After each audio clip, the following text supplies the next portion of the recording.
સુરત જિલ્લાના માંગરોળ તાલુકાના હથોડા ગામે ગૌહત્યા રોકવા રેડ કરવા ગયેલી પોલીસ ટીમ પર હુમલો થયો હોવાની ઘટના સામે આવી છે।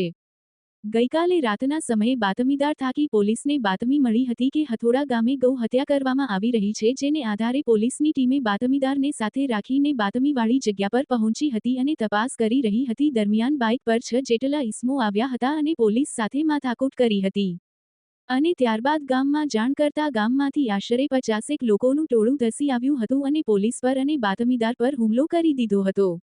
હુમલામાં બાતમીદાર ગંભીર રીતે ઘાયલ થયો હતો તેમજ એક પોલીસ કર્મીને પણ ઈજા થઈ હતી।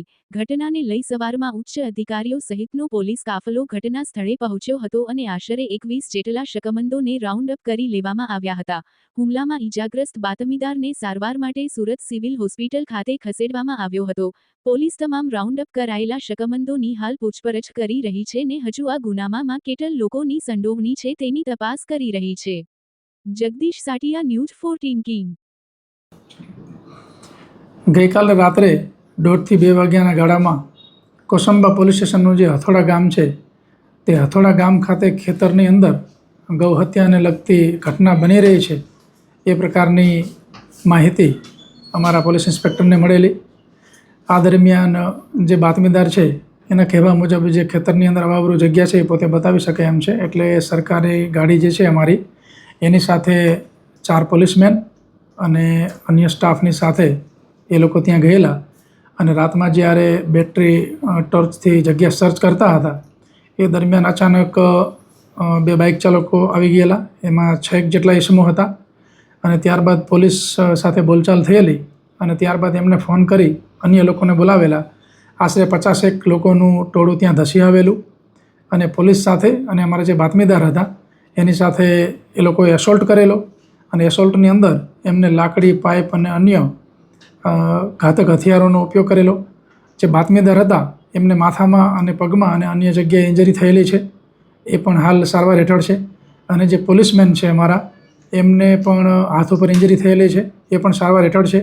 અમારા પોલીસમેનની ફરિયાદ લઈ અને એટેમ્પ્ટ ટુ મર્ડર અને રાયોટિંગનો ગુનો સરકારી નોકરિયાતને પોતાની ફરજ દરમિયાન રૂકાવટ કરવી અને ગંભીર ઈજા પહોંચાડવી આ પ્રકારનો ગુનો દાખલ કરવામાં આવેલો છે અને અમારા ડીવાયએસપી શ્રી વનાર છે એમની આગેવાની હેઠળ અમારી જે તપાસ ટીમ છે કાર્ય કરી રહી છે।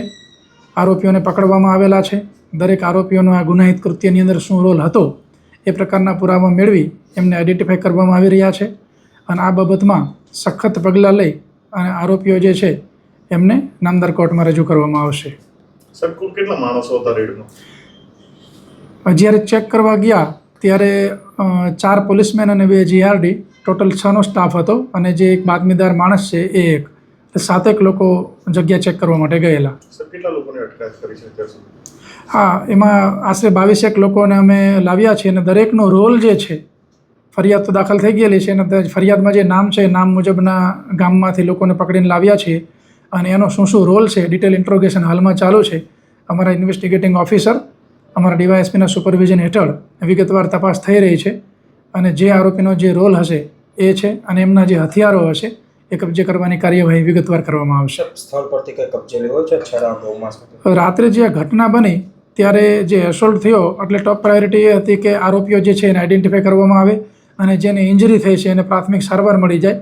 હવે વિસ્તાર જે છે સમગ્ર વિસ્તાર સર્ચ કરી અને ત્યાં કોઈ પણ પ્રકારનું કૃત્ય થયું હશે તેની માટે એફએસએલની પણ મદદ લેવામાં આવશે, એટલે વૈજ્ઞાનિક પુરાવા પણ જે તે જગ્યા પરથી મળશે।